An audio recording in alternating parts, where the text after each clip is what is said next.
While the shooting may be over, the war of words continues. Russia has criticized the Western media for what it's called its biased view on the conflict.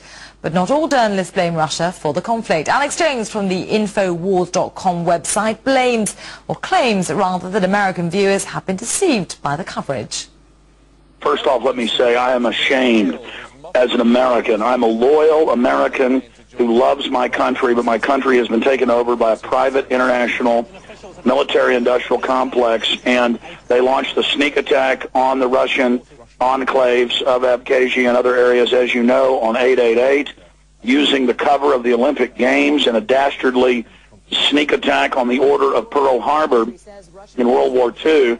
And I am just so ashamed that our country's been hijacked and is being used to do this. I was watching foreign news, and I knew that the U.S.-backed Georgians, the Israeli and NATO-backed Georgians had snuck attacked viciously and were hunting down and killing civilians, attacking the peacekeepers, just unprecedented crimes in our modern age, the 21st century.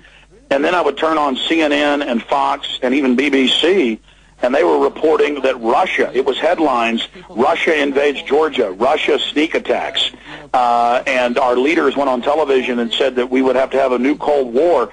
It was such an insult to the American people's intelligence that the United States backed Georgia. And I apologize as an American that we've let our government been taken over like this. And this is not the United States that I grew up in.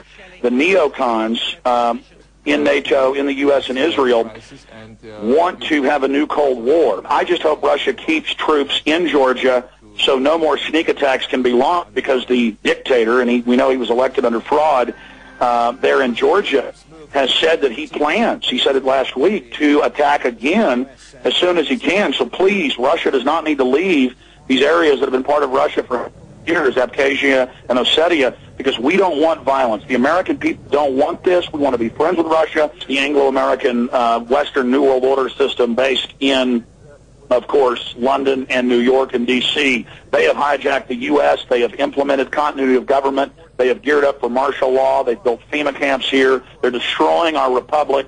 They're destroying our freedoms. They're coming after the free press. And so they're using NATO expansion as a way to widen a war throughout Central Asia and then to the West through Eastern Europe and Central Europe. And I really appreciate the fact that Russia has been restrained in all of this.